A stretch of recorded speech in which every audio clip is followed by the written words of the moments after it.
मेरी मालकन ने मुझे पैसे देकर मेरा निकाह एक बूढ़े माली से करवा दिया। मेरे लिए ये पैसा बहुत बड़ी रकम थी, लेकिन मालकन के एहसान दिन बह दिन बढ़ने लगे तो मुझे तशवीश होने लगी, क्योंकि अब मालकन हर रात मुझे अपने साथ सलाने लगी थी। एक रात मेरी आंख खुली तो होश उड़ गए मालकन बेड पर।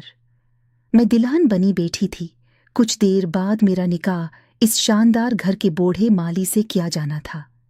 मैंने अपनी मिट्टी में दब्बे 50,000 को लिलचाई नज़रों से देखा और अपने दिल में उठती हसरतों को दबा लिया। मैं जवान और हसीन लड़की थी।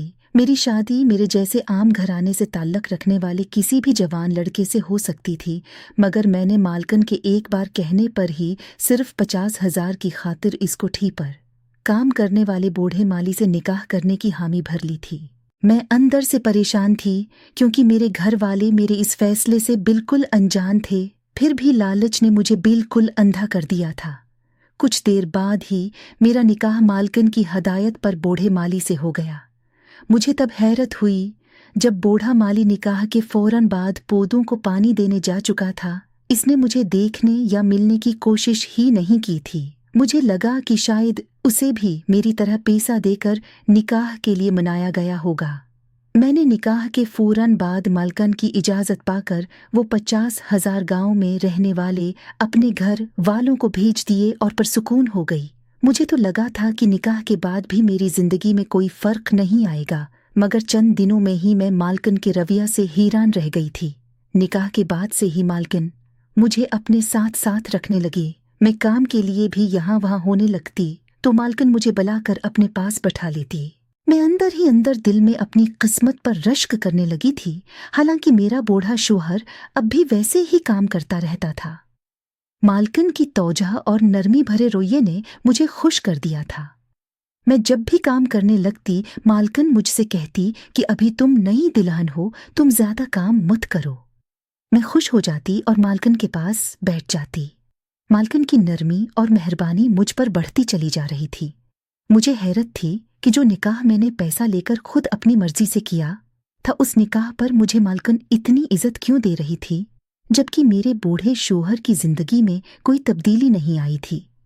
मैं उस तजस्सुस में मुब्तला होकर अपने बूढ़े शोहर के मामूलात पर गौर करने लगी थी, मगर मेरा शोहर तो निकाह के बाद जैसे मुझे भूल ही चुका था। अगर मालकन मुझे अपनी तोजा से एहसास न दिलाती तो शायद मैं भी अपने निकाह को चंद दिनों में भुला देती। मेरे दिल में मालकन की कदर बढ़ गई थी। मुझे लगने लगा कि मालकन बहुत नर्म दिल की मालिक है, मगर एक रोज़ मालकन की बात ने मुझे हैरत से गंग कर दिया।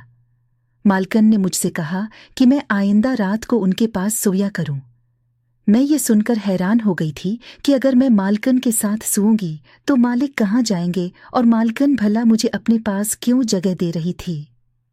मैंने जब झिझक कर ये बात मालकन से की तो वो बोले कि तुम्हारे मालिक अभी किसी ज़रूरी काम की वजह से दूसरे शहर गए हुए हैं और मैं तन्हाई महसूस करती हूँ, इसलिए मैं चाहती हूँ कि तुम मेरे पास सव्विया करो।